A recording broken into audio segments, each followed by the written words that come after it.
স্বাগত পদশিকা টিভি। স্বাগত সবাইকে যারা পদশিকা টিভির সঙ্গে যুক্ত হয়েছেন, দর্শক বন্ধুদেরও স্বাগত এবং সমস্ত দর্শক বন্ধুদের অনুরোধ করব, যদি এই চ্যানেল সাবস্ক্রাইব করে না থাকেন প্লিজ সাবস্ক্রাইব করুন। অনেক নতুন নতুন ভিডিও আপলোড হবে, সেটা আপনারা দেখতে পাবেন এবং সুবিধা হবে। আজকের আলোচনা করবেন ইতিহাস গবেষক আলিমুজ্জামান সাহেব।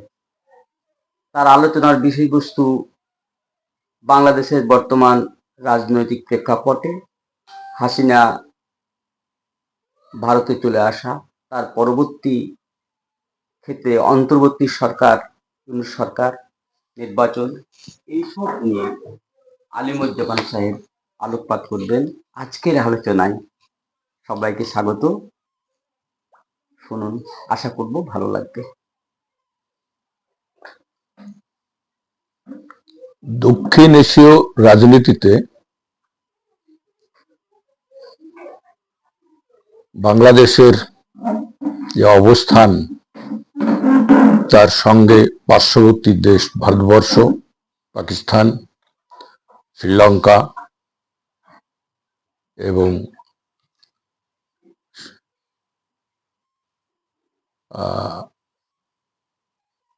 এদের এইসব দেশগুলোতে যে ঘটনাগুলো ঘটছে পরপর, সেগুলো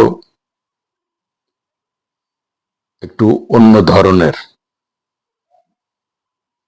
আমরা আজকে এই পরিপ্রেক্ষিতে কিছু কথা বলবো বাংলাদেশ, ভারত, পাকিস্তান এবং পার্শ্ববর্তী দেশগুলো নিয়ে। আমরা সবাই জানি 1971 সালে বাংলাদেশ পাকিস্তান থেকে বিচ্ছিন্ন হয়ে নতুন একটা দেশ গঠিত হয়েছে বাংলাদেশ নামে, এবং মুক্তিযুদ্ধের ফলেই কিন্তু এই দেশ তৈরি হয়েছে এবং সেখানে সহায়তা প্রদান প্রত্যক্ষভাবে করেছিল ভারতবর্ষ। তারপর থেকে দেশটিতে গণতন্ত্রের যে আবির্ভাব হয়েছিল, কিছুদিন পরেই শেখ মুজিবের মৃত্যুতে 1975 সালের আগস্ট মাসে অস্থিরতা আরম্ভ হয়েছিল। এখানে বেশ কয়েকটি সরকার এসেছে, বিশেষত জিয়াউর রহমানের বিএনপি দল এবং এরশাদের সামরিক শাসন, এই সবগুলো আসার ফলে গণতন্ত্র আস্তে আস্তে বিলীন হয়ে গেছিল এবং সেখানে শেখ মুজিবুর রহমানের কন্যা শেখ হাসিনা আবির্ভাব ঘটে বাংলাদেশে, এবং জিয়াউর রহমানের সামরিক শাসনের সময় জিয়াউর রহমান বিএনপি, বাংলাদেশ জাতীয়তাবাদী পার্টি তৈরি করেছিলেন এবং সেখানে তিনি অনেকদিন প্রেসিডেন্ট ছিলেন। তারপর তার স্ত্রী খালেদা জিয়া সরকার গঠন করেছিলেন জিয়াউর রহমানের মৃত্যুর পর। এরপরে কিন্তু সেখানে হাসিনা বহুদিন, প্রায় প্রথম তিনি সরকার গঠন করেন 1996 সালে, তারপরে 2014, 2018, সর্বশেষ 2024, এবং এগুলোতে বলা হয় এবং তার কাগজগুলোতে অনেক প্রতিবেদন এই সম্পর্কিত প্রকাশ হয়েছে। তাতে দেখা যায় যে এই নির্বাচন প্রহসনমূলক ছিল। বলা হতো বা বলা হয় যে দিনের নির্বাচন রাত্রে হয়েছে।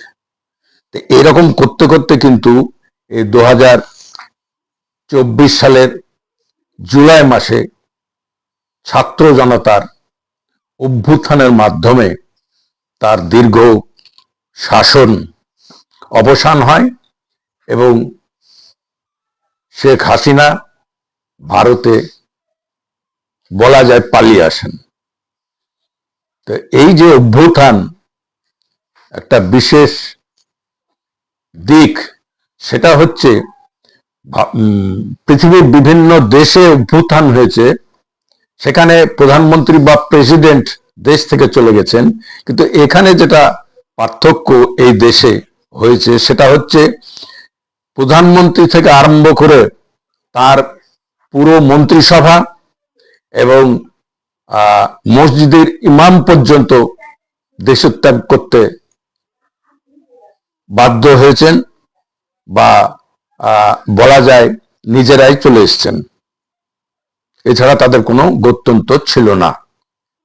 এরপরে কিন্তু দেশটাতে অনেক ঝামেলা দেখা গেছে। ইউনূস সরকার গঠন করেন, কেয়ারটেকার গভর্নমেন্ট, এবং সম্প্রতি খালেদা জিয়া এই ডিসেম্বর মাসের 30 তারিখে মারা যান হসপিটালে দীর্ঘদিন চিকিৎসার ফলে। এরপরে সেখানে দেখা যায় যে স্মরণকালের মধ্যে সব থেকে বেশি মানুষ তার জানাজায় অংশগ্রহণ করেছিলেন এবং তার কয়েকদিন আগে, এক সপ্তাহ মতো আগে, 17 বছর নির্বাসনে থাকার পর, লন্ডনে নির্বাসনে থাকার পর তার ছেলে বাংলাদেশে ফিরে আসেন।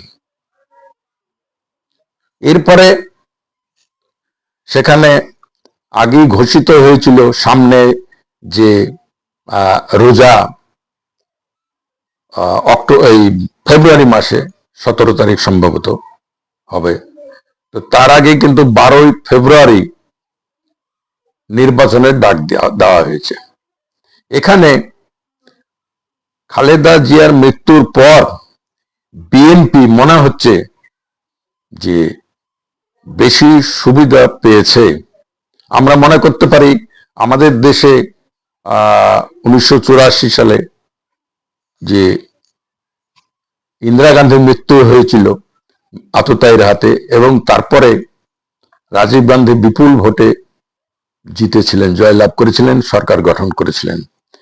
এখানে মনে হচ্ছে যে বিএনপি সেরকম ভাবে এবারও বাংলাদেশে যে নির্বাচন হতে যাচ্ছে তাতে তারেক জিয়ার নেতৃত্বে বিএনপি 80% ভোটের মধ্যে মনে করা যেতে পারে 60% ভোট পাবেন, অনুমান করা হচ্ছে এটা। এরপরে তারা সরকার গঠন করবেন।